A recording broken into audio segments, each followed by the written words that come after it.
Hey, this podcast holds nothing sacred. This is Life, Tech, and Sundry. And what is Sundry? It's our experiences put in a melting pot to the internet. So join us on this wild ride called the LTS Podcast. Follow us at LT Sundry on Twitter, LTS.pod on Instagram, Life, Tech, and Sundry on YouTube, and all your favorite podcast distribution services. Stay frosty. Okay, this thing on 1, 2, 3. Yes sir. Ladies and gentlemen, welcome to this episode of the LTS Out of Office. My name is Marcos Lopez, and today I want to talk about something called NYC Public Safety and Citizen App, a bold new tango. Let me slide in with the intro. Hold on to your subway straps. New York. On July 20th, 2025, Mayor Eric Adams unveiled a gleaming NYC public safety account in the Citizen app, a move sparking buzz from borough presidents to bodega cats. The grand vision is to beam incident updates directly into millions of palms, transforming smartphones into personal early warning systems.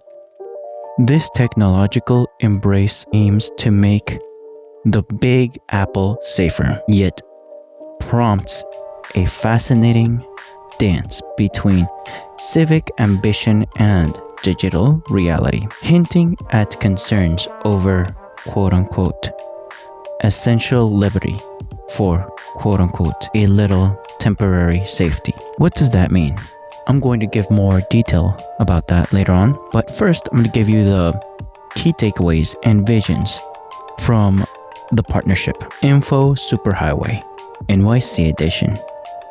The primary directive is a blazing fast exchange of critical public safety updates, giving over 3 million New Yorkers the scoop on everything from rogue hot dog stand fires to flash flood warnings. All information is delivered with the immediacy of a New York minute, meaning everyone's going to get the information fast and straight to the palm of their hands. No ads, hopefully, but this is a governmental thing, so probably no ads. So let's hope for the best, This is what they're pitching to the New Yorkers, specifically New York City.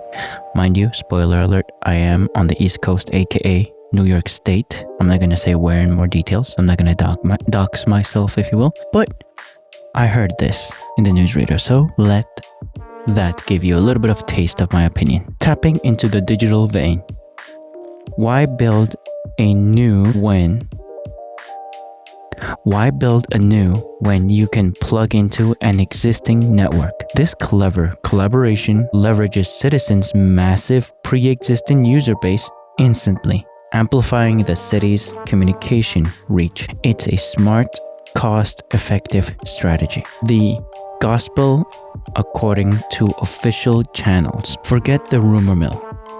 This new account promises gospel truth information, hot off the presses from official sources like NYPD, FDNY, and NYC Emergency Management. This adds a crucial layer of credibility to the alerts. Two fronts that they're pitching.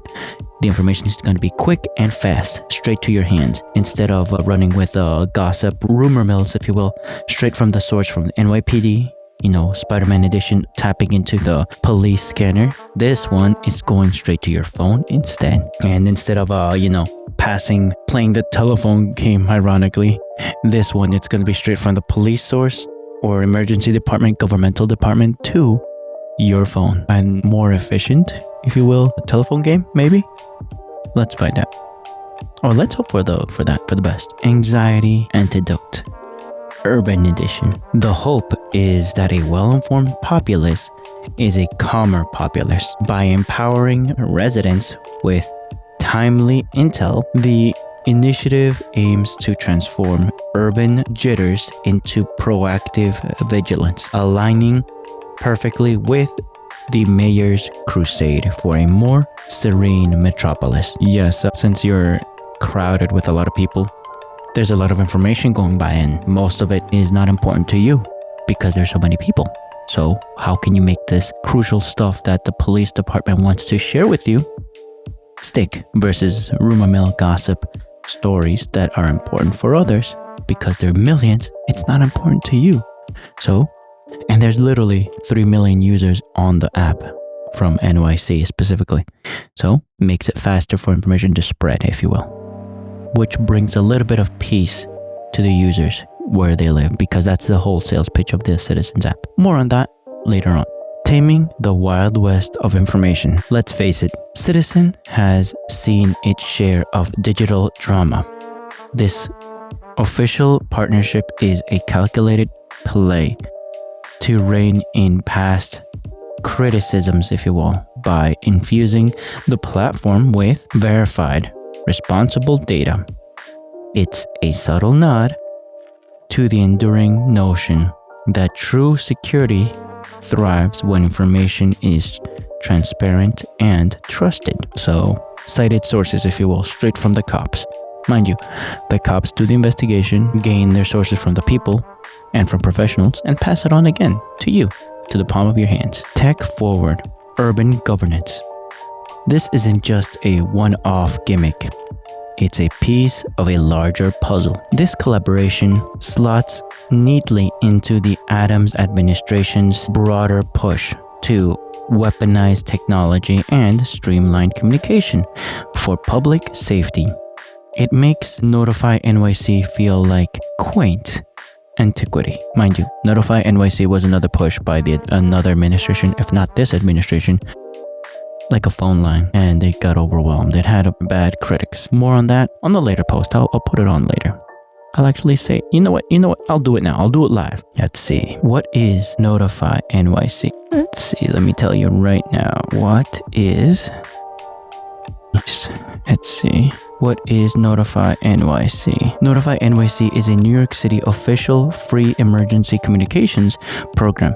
It provides hyper-local verified alerts about emergencies and important city services, helping New Yorkers stay informed and prepared. Users can receive alerts via text message, email, or Notify NYC mobile app. Okay, so where was I? Oh yeah, a roundup, if you will. A conclusion. Mayor Adams' embrace of the Citizen app makes a bold stride into the future of urban safety. It's a testament to digital platforms connecting and informing millions, 3 million to be exact, in NYC as of today. Yet, the real magic trick will be ensuring this handshake elevates public safety without tripping over past pitfalls, constantly balancing swift information with the protection of liberties.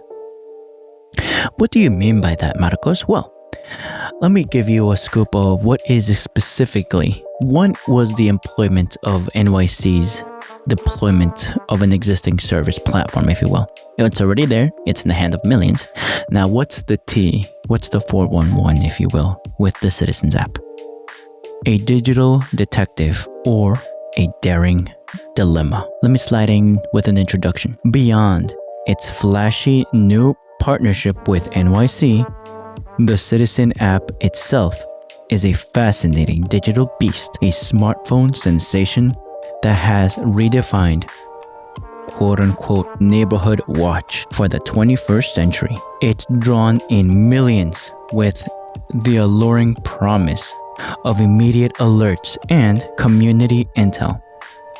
That word community, it's very key. It tries to make everyone interconnected, the ones that are on the platform, if you will. Stemming from its October 2016 launch as quote-unquote vigilant and March 2017's rebranding. But is it a vigilant guardian or a digital Wild West? This segment unpeels the layers of Citizen, revealing both its cutting-edge appeal and the thorny questions it presently raises about privacy, accuracy, and the very nature of modern citizen policing. First off, as an American, you're taught to be independent, and with independence comes a certain responsibility that you have to be policing yourself. You have the freedom of speech, does not mean the freedom of responsibility or consequences in many cases. So as you want to be treated, you have to treat others. In the sense of, if you're gonna protect yourself, might as well protect the crew or the tribe you're with. So I'm gonna give you some key facts or the scoop and impact points of the app itself, okay? That way you're more aware. The siren song of real-time alerts. At its heart, Citizen offers a thrilling, almost addictive stream of instant geolocating push notification. No, not one, multiple push notifications about everything from car crashes to breaking and entering. It's situational awareness on steroids, delivered straight to your pocket. Again, if you want to protect yourself, you have to be informed. That's what this app pitches to you, if you will. You protect yourself by being informed. You can avoid problems. Don't even have to exert strength, just work intelligently. Behold my live stream, the crowdsourced chronicles. Ever wanted to be a roving reporter? Citizen lets users upload their own videos, photos, and even live streams from incident scenes. This democratic approach to news gathering puts the power of witness in every user's hand. Mind you, if you can live stream the incident, you can report it. That's part of reporting, and if it's a group, the more eyes on the incident, there's more potentially raw data for the people to process. Mind you, all information at once can be overwhelming, but this is the pitch that it's giving to you. How the Citizen app process this. Whispers from the wire.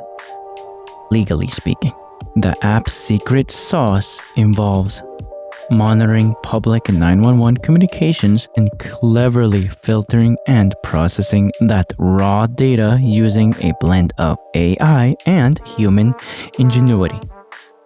This is how they get that quote-unquote first to know edge, often before official news breaks. Mind you, this is I have a coworker, Benny, who uses the TikTok app for gathering his sources. He uses the TV, but when he's on the move with his phone, he doesn't use Telemundo, he doesn't use his CNN, or he doesn't use whatever service. He goes to TikTok. Maybe this could be a competitor for that specific stuff, because TikTok, mind you, is for social media. And what's news but social media raw? This is it. It's competitor. It's niche app, if you will. Your personal digital bodyguard. Almost. Beyond just shouting, "Look out!" Citizen aims to be a safety companion. Its features extend to letting you track loved ones, and for premium subscribers, even connect with protect agents, quote unquote, virtual guardians at the beck and call. This raises the ever-present modern query. How much digital autonomy are we truly willing to trade for that comforting blanket of security? They're trying to monetize security. Private security? Just say that you're a private security, but hey, if it helps whatever they're pitching, there might be buyers. The ghosts of controversies past. Let's not mince words. Citizen's journey has been bumpy, having been swiftly yanked by Apple around October 28, 2016 for encouraging mob justice. Concerns about misinformation and racial profiling in user comments continue to persist to this day. So if you were worried, people were profiling and it did cause mob justice without using the law. Hey, I'm not supporting it. Was it right? I don't know, but it happened. I wasn't there. Your Honor, you wasn't even there. Chameleon's evolution. To its credit, the app has tried to shed its more problematic skin, emphasizing, quote, avoidance over intervention, end quote, and rolling out features like Safe Pass to recent municipal dalliances like the NYC partnership suggest a desire to mature from a rogue player into a civic collaborator. Perhaps understanding that enduring trust requires more than just speed. Being able to gather the information raw was a feature, not a bug. But now that they're collaborating with more professional sources, it allows users to be better informed, not just going raw, if you will, in or trying to avoid situations, which is even better. Mind you, this was a rocky path. They didn't get there at their first try. It even promoted some, hired security. Hey, did it work? I don't know. Let's continue. In conclusion, basically, the Citizen app remains a fascinating paradox, a powerful tool for information dissemination, yet one perpetually navigating a minefield of ethical concerns. Its speed and accessibility are undeniable assets. However, the ever-present specter of vigilantism and misinformation ensures that debate around its social role is far from over, echoing Benjamin Franklin's timeless caution about the true cost of convenience over core principles. Damn. So, is it, if you want freedom, is it free? No, it isn't, but what are the costs? Where's the line? It's always shifting. Or I'll at least never know. Or it's a case-by-case basis. Of course, everyone has less of a concern. Other people have more of a concern. Hey, now, with that one, I want to slide into the Citizens app leadership. They probably have a rocky past. Who inspired this whole thing? What's the deal? A history of high stakes and headlines. Sliding in with a nice little intro. Behind every groundbreaking, or indeed headline-grabbing tech venture often lies a founder whose history is as complex as their creation. Is he a Frankenstein to the monster? Who's to know? For the Citizen app at least, that figure is CEO Andrew Frame, a Silicon Valley veteran whose trajectory has been anything but conventional. While Citizen app strives for a public-facing image of civic responsibility, Frame's own past and the app's early operational decisions reveal a penchant for pushing boundaries, occasionally landing the company in hot water. This history serves as a poignant reminder that even in the pursuit of greater safety, the character and motivations behind the curtain can significantly influence the delicate balance between public good and individual liberties. Sliding in with the key points on leadership and past controversies. Starting with the vigilant quote-unquote Phoenix. Frame's first foray into this space was the notorious quote-unquote vigilant app, which in October 2016 was pulled by Apple within 48 hours for being cringe. For encouraging users to fight crime, if you will, quote-unquote. The rebrand to Citizen in March 2017 was less a fresh start and more a rebranding of the same audacious idea. Next, $30,000 bounty that backfired. In May 2021, during a wildfire near his LA home, CEO Andrew Frame reportedly offered a whopping $30,000 bounty on the app for an individual he wrongly suspected of arson. The suspect was later cleared, leaving Citizen with a hefty side of public relations indigestion and a stern rebuke from the LAPD. This incident starkly reminded us that in their haste, even well-intentioned efforts can inadvertently sacrifice justice for perceived immediate safety. Damn. So they had the wrong guy and they were already offering a bounty kind of way too soon without getting the facts. They weren't even there and they were already offering a bounty, quote unquote, undercover at the Capitol riot. In a truly eyebrow-raising move, allegations surfaced that citizen sent a staff member to livestream the January 6, 2021 Capitol riot undercover, blending in with the crowd. Critics argued this prioritized viral content over employee safety and ethical reporting. You wanted to be there, I understand, but you were part of the problem, unknowingly at least. And of course, you were ruining, you were hurting, you're putting your workers in harm's way. Literally, you, the creator, wasn't even there. You hired someone else. Did they go? I don't know, because this is all an allegation. But it left them with bad PR. The quote-unquote speed over accuracy confession. Frame himself has candidly acknowledged a past corporate philosophy of speed over accuracy. While laudable in a race in public safety, it's a dangerous gamble, leading to erroneous information that can whip up public frenzy. This echoes Franklin's warning, rushing for temporary safety, if you will, without ensuring essential liberty, like freedom from false accusations, wink wink, nudge nudge, is a flawed trade.